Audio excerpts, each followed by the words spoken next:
Hello and welcome to the Boundless Book Club, the bi-weekly podcast from the Emirates Literature Foundation. While we're sitting here in sunny Dubai, we're reading books from all over the world and we can't wait to share some of the best ones with you. You're here today with Annabel, Ahlam, and me, Andrea. And today we're going to be talking about things that go together like love and marriage, horse and carriage, like hummus and pita bread, or stormy weather and a hot cup of coffee. When we're not recording this podcast, we are preparing for our festival, the Emirates Lit Fest, which this year will welcome more than 70 phenomenal authors, local and international. So I have challenged my colleagues to look through our lineup and bring today the best pairing of two books they can come up with for this episode. We are going to tell you about the lengths that people go to find love and how one man's tragic childhood led him to become one of the best loved poets of our generation, just after this message from our sponsor. Obsession. It's in everything we do. Many people don't understand the power it has, but to us, without obsession, you're nothing more than a mug. We even obsess about the people who obsess about our coffee. When we heard 7 out of 10 people preferred our coffee, people thought we should be happy. But our pursuit of perfection said we must better it until we get a perfect 10. Because with a little bit of La Dolce Vita, nobody should have to live with a mediocre coffee. Costa Coffee, obsessed with perfection every day since 1971. That is another really perfect pairing, I would say. Coffee and books. Especially coffee and 9 a.m. That's a perfect pairing. Ahlam, would you like to tell us about our perfect pairing when it comes to books, the first pairing for today? Yes, I'm really excited about both of these authors coming to the Emirates Airline Festival of Literature 2021, coming really soon. My first book is Love in Color by Bolu Babalola. And this was her debut book, actually. She's written another short story that she submitted for a competition called Netflix and Chill. And I like that she calls herself the rom-connoisseur. and the book is really, I really enjoyed reading it. So it's a collection of short stories, and she's taken epic love stories from all over the world of different cultures and backgrounds and different eras, and she's sort of rewritten them in her own modern day love story, while keeping like some of the elements, like keeping some of the names and keeping some parts of the stories which are like culturally still relevant, but changing them around so that like she's removed some parts of the story plot which could be misogynistic or like was maybe perceived as love at some point in that culture in that time, but today completely inappropriate, could be considered like abuse or even like emotional abuse or physical even, and she did not want that to be included in the story anymore. And she's written it mainly from a perspective of rewriting the heroines as well, so it's a very strong like female narrative in there in all of the stories. So you'll find like stories about like linked to Nefertiti, to Shahrazad, to Psyche, to like just all of the epic love stories from around the world, and I really enjoyed reading it. It's light, it's enjoyable, it's a perfect read for just before bed, and I kind of read one every night before going to sleep. And kind of relationships that you read about here, they're very modern day and they're very relatable. They're not these epic love stories that are out of reach or out of your imagination, where you read them and you're like, oh, I can't even imagine like a love story like this one anymore in this day and age. It's all very relatable. They're texting instead of sending letters, and they're there's all these stories about in the characters you kind of see them being self-conscious or the way that the other makes them feel. So there's a lot of the thinking behind how they're experiencing the relationship. And I really, really enjoyed reading that. And I was thinking about what to pair it with, and we have so many amazing authors coming to the festival, but I went with a contrast. So my second book is Lemn, as he pronounces it, Lemn Sissay. And this is a completely opposite story. It's a real story. It's a memoir of his life. And he was, when his mother came to the UK in the late 1960s to study and get her higher education, and she didn't realize that she was pregnant, and with Lemn. And at that time, it was very shameful for a woman to be pregnant out of wedlock in the UK. And so these women used to be sent to these mother and children homes where they were forced to sign adoption papers and give away their children. And Lemn's mother refused. She came from Ethiopia, and she refused. She wanted to keep her baby. She refused to sign anything, but they still took the baby away from her and gave him to a family, and said that they could foster him forever without her consent. And so he grows up with a white British family, and he has he starts to have siblings. The parents initially adopted him; they didn't have any children, and then they start to have children, and he stays with them until the age of 12.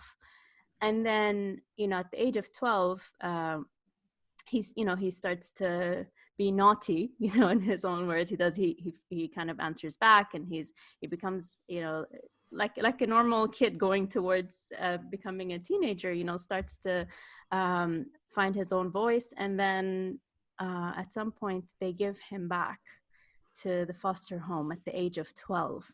So everything that he knows to be family and and love and siblings and grandparents and aunts and uncles, everything is just taken away from him. He's given back, and so he loses all of that. And actually Lemn, until the age of 16, thought his name was Norman, because they changed his name when he was given to that foster family. And then he's been pursuing documentation, because he's gone from foster care to foster home, from foster home to foster home. He's been institutionalized, he's been in prison, he's had such a difficult life throughout his journey. And then finally in 2015, he gets all the medical records and the records of him from one foster home to the next, and he kind of puts it all together, his story. And all the records are also put in here in chronological order as he's telling the story. So his perspective and the reports that he found. So he found a lot of his truths very, very recently. And so you can just imagine, for someone like that who's lost all that they know and has not felt love, in the pursuit of love that he's gone after. And then today, being the person that he is, so well known, so loved. And I was watching an interview with him where he said, I actually feel like all of Manchester is kind of my extended family, because when I pass, I'm walking in the street and I see a cab driver like waving at me. For me, that's my sense of belonging. I'm known here, I'm loved here. It's just incredible to see someone who has had such a horrendous upbringing and life do so well eventually, and give back so much to the world, and still have it in them to give love and give, and produce poetry, and, keep going and be the best person that they can be. So yeah, two opposite stories, but I think, it was a nice balance. I really enjoyed reading them both within the same time span. I wanted to ask a question about the Lemn book. So I have a little friend who's come here to visit. When I read that, I thought it was really interesting, because you talk about the documents that he finds. And I think what I was expecting from the book was a wonderful memoir told by Lemn. And instead you get, like, through his memoir, the actual documentation that it's not like transcribed or anything. It's printed there. And I don't know about you, but I felt when I was reading it like I was kind of investigating his life as he was going through these files. And it was a really great example because a lot of these files were written by kind of the care workers, the people who ran the foster homes, and then there's also correspondence about kind of speaking to the parents and their perspective of things that Lemn had done, and then Lem's perspective of things that he'd done, and just this really interesting idea of how, you know, you can remember something completely differently to somebody else, and just kind of trying to find the truth between the lines as well, where Lemn was kind of questioning, but hang on a minute, I wasn't really that bad of a child, I was just a child, like where is this coming from? And the school reports, and just how everyone's perceptions were so different. And how important it was for him to find that documentation, because he needed to prove that I'm not just some crazy guy who's, you know, keeps talking about a difficult childhood. These things literally happened to me. So it's so important for him to put it out there in a book to kind of find release. And the other thing I noticed is that people in the care system, where they think they're looking after kids and might even have good intentions, but they're not giving, you know, the kid what he needs. And that was really interesting, in that, you know, you think you're doing what's best for them, but you're actually, you know, what they really want is a love and a sense of belonging and understanding, which they're not getting. It's not just about being fed and being put into a place and making sure they're not sick. And, you know, it's the deeper stuff that's so difficult to find, which comes from stability and being paired with the right home and the right family. And so, yeah. I have a question. When you read the book, do you have any kind of understanding of the family that did that, like his foster parents giving him back at the age of 12? Do you feel like there's any way that you can see where they're coming from? No.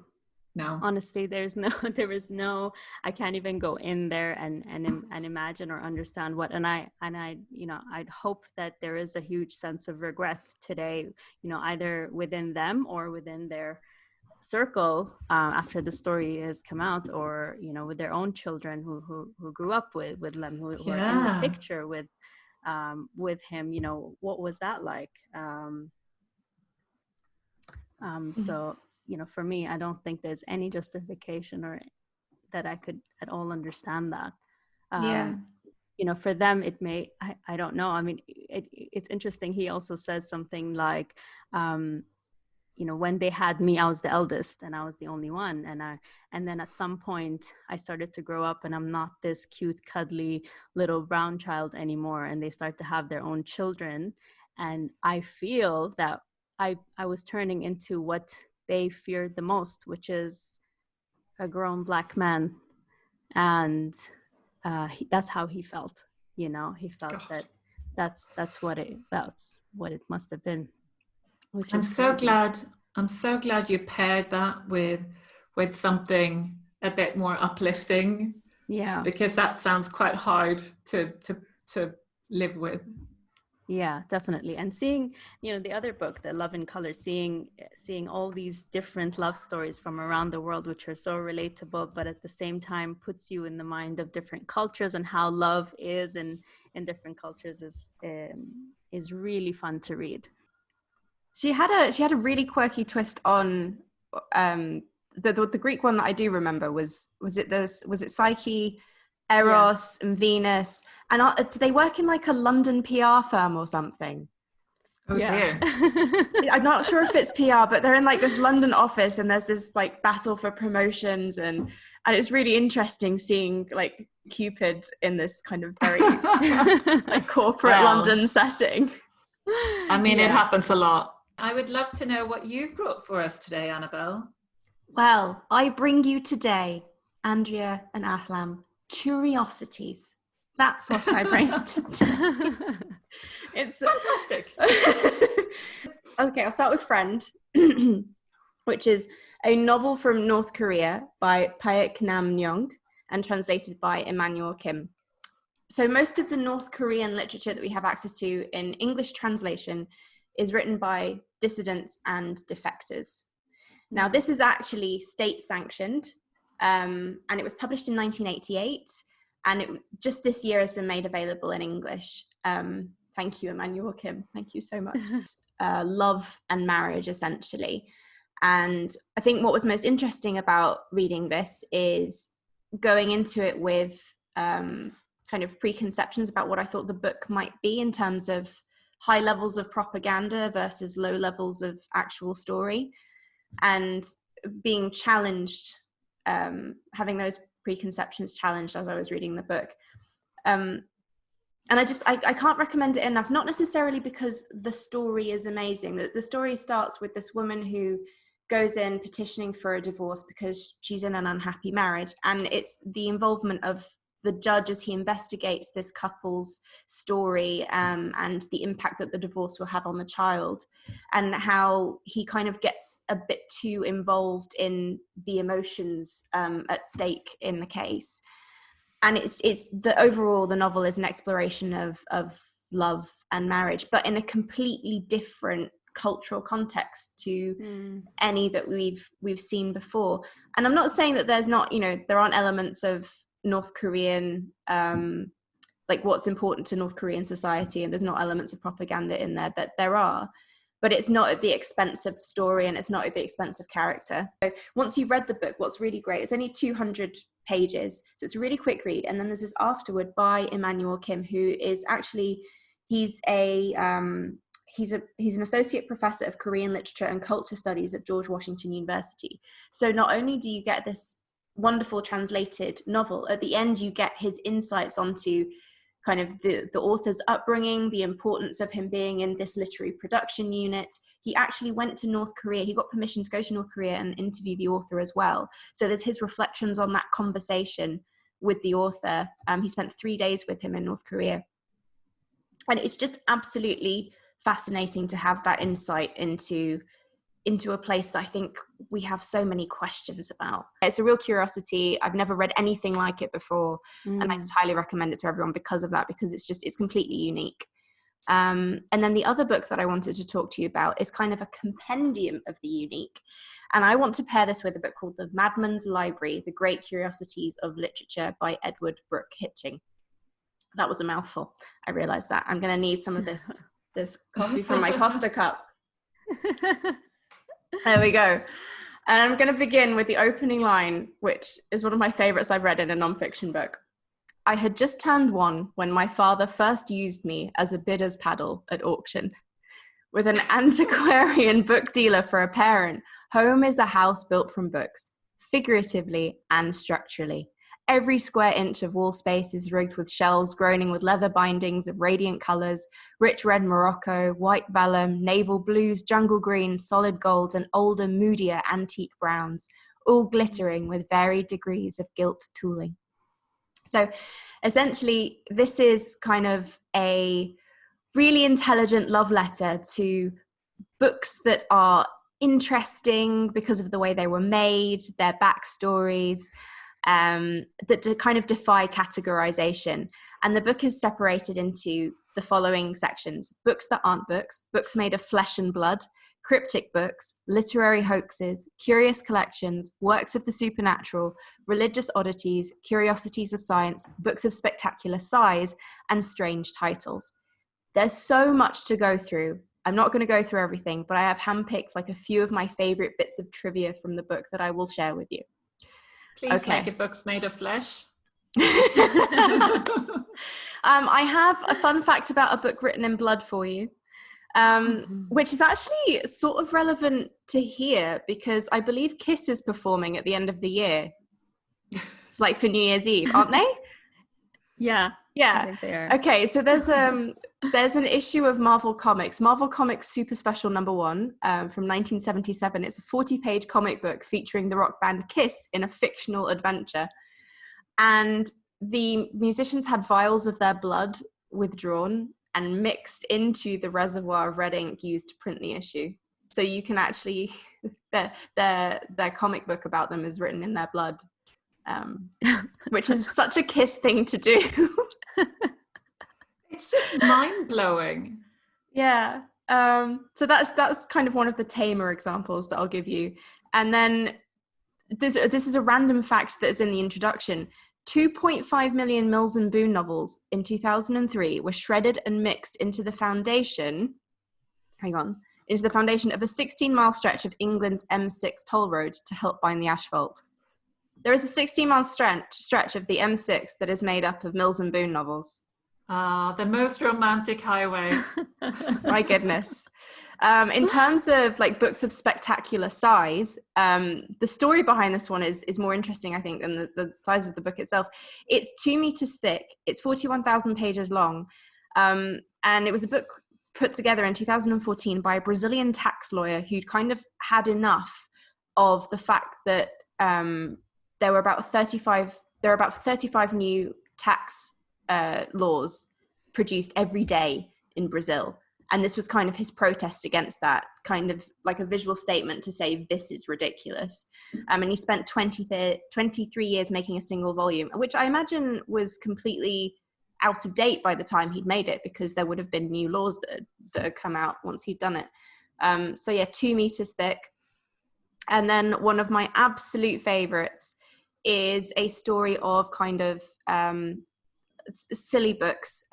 One that Mark Twain was a real fan of. In the mid-19th century, there was a Portuguese writer called Pedro Carolino. And follow me on this, right? He set out to produce a Portuguese to English phrase book, the finest the world had ever seen.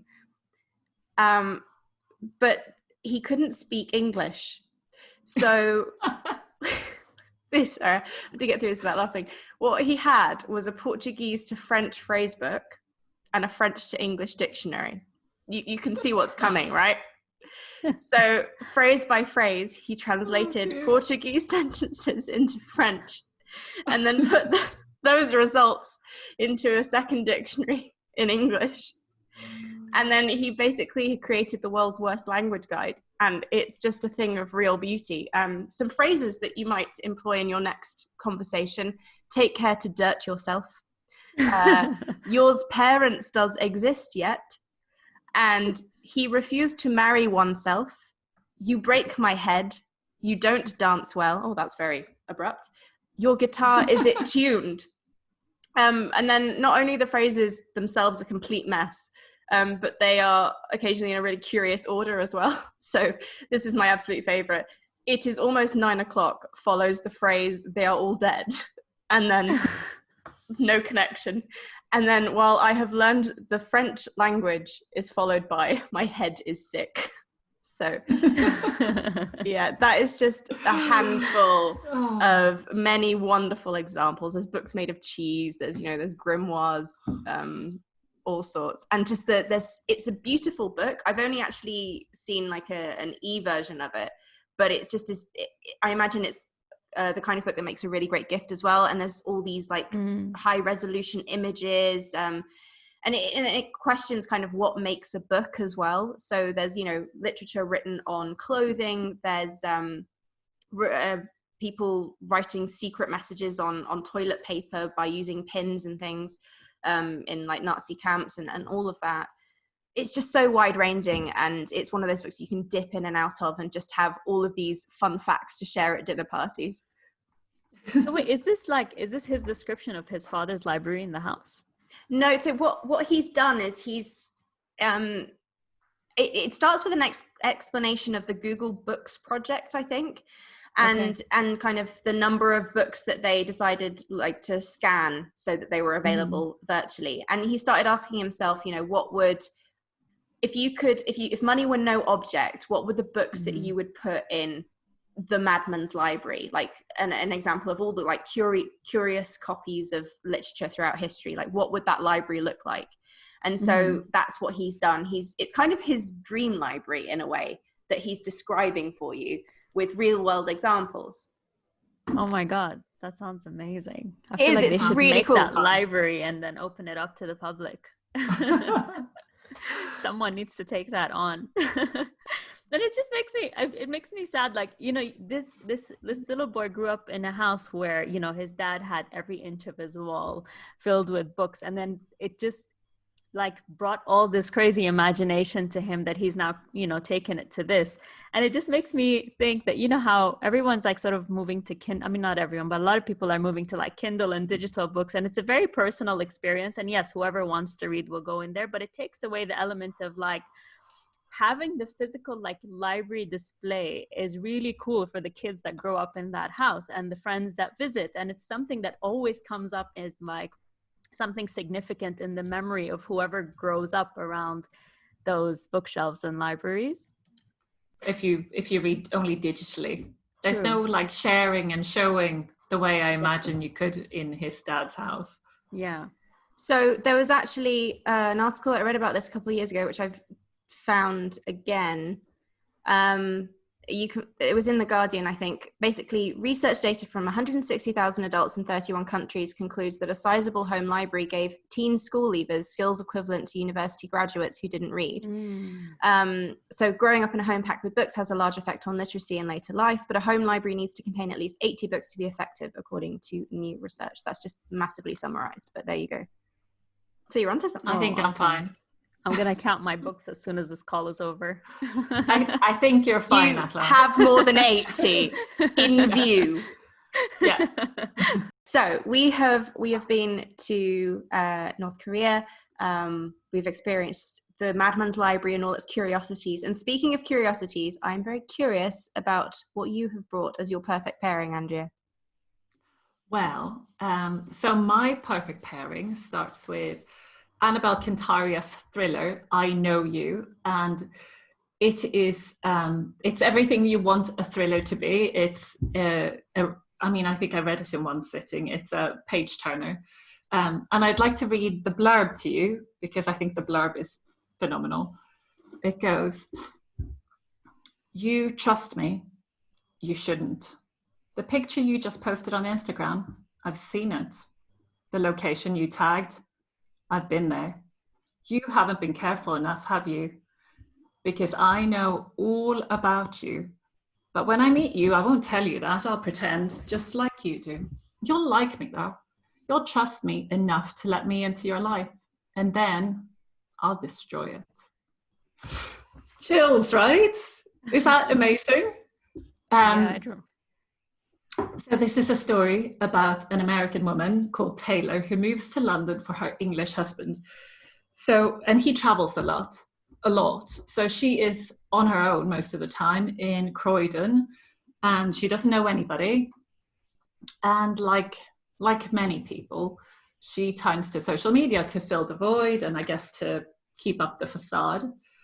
So her friends back home, if they look at her social media, they probably think she was living her #best life. But then almost out of desperation, because she is desperately lonely, she joins the local walking group, Annabel Club, and of course she posts it all on social media. And she meets Anna, Sarah, and Simon, and things start looking up. But the only problem is that someone is watching her very, very closely. Very, very closely. And they want to destroy her. And when you post every detail of your life on social media, that information can have dangerous consequences. So it's a great thriller, and I would really suggest that Taylor should have read this book. It's Thomas Erikson's Surrounded by Psychopaths. And then the subhead is, or How to Stop Being Exploited by Others. So Thomas Erikson is a behavioral expert, and he wrote the international bestseller Surrounded by Idiots, which is all about identifying and understanding different personality types. So in this book, this follow-up, he wrote this book because he was doing a lecture about the first book. And after the lecture, this guy comes up to him and says, "I don't really think I am any of those personality types. I don't relate to any of them, but I now have this understanding of other people. Can you tell me a bit more about how you use this information?" He went, "What do you mean how you use it?" He was like, "Well, how do I use it to get people to do what I want?" so that's the inspiration for then Thomas Erikson thinking, hold on, like, just I think you're in the people... title. Yeah. So then he wrote this one, Surrounded by Psychopaths, which is a bit of a, he doesn't say that we're not actually surrounded by psychopaths. I think he said it's something like 4 in 100 people have psychopathic tendencies. So this book explains what a psychopath is and how you can protect yourself against them. So it's like a interesting sort of behavioral book. And it talks about what is a psychopath. To put it plainly, they're predators in human form. They are, you might think that they don't understand human emotion, but that's not true. They understand them really, really well. They just don't feel them themselves. So they will be very, very good at understanding you and figuring you out and then using that knowledge against you. So there are 3 things that he says that you can do to protect yourself. A basic defense against psychopaths. I love how this kind of echoes a Harry Potter book. So it says you can increase your self-awareness, learn to recognize psychotic behavior, and decide how much you value yourself and your self-respect. So if Taylor in I Know You had known herself a bit better and valued herself more, then maybe she would have recognized the red flags in the behavior of some of those people around her. And, you know, maybe she would have responded differently. So there's a chapter on manipulation techniques, which I really, really enjoyed. And I'm not going to read it all out to you, but it says, for example, if you're an approval addict, your behavior is so easy to control because all manipulators will need to do is a simple 2-step process. Give you what you crave, which is the approval, and then threaten to take it away. Every single drug dealer in the world plays this game. And that's what psychopaths do. So that is my perfect pairing. And it's really fun to read the 2 together because that just gives you a whole new dimension to the characters that are in this thriller when you then think about what their red flags are and how they could have recognized it. That's a great pairing. I love that pairing. But speaking of red flags, are there any more that you can share? Any more red flags? Any more red flags? A couple more. Well, let me see. I love that. I always wonder about psychopaths. I'm like, what is it? Is it like just something that's like unwired in the brain? Or is it just like, where does it come from? This feeling of this lack of feeling of any remorse or guilt or, you know, human decency. Yeah, it's strange, isn't it? Because I read a different book about psychopaths, which is the psychopath test. I was just about to say, it sounds like a good pairing as well with John Ronson's psychopath test. Yeah, that's very amusing. But in that, I think what he's saying is that there's no common denominator really for all these people that he meets. There's, you know, people who come from terrible, terrible backgrounds, abusive homes, and then there are people from really nice and pleasant and wealthy homes, and they have nothing in common apart from the fact that they don't have empathy. Yeah, one of the things I remember from the psychopath test, and I wonder if it comes up in this, is I think he specifically talked about an example where he went to someone's house who he was implying was a psychopath, and he had like a massive like oil painting of himself. So I think narcissism is a big part of it as well. Yeah, I think so.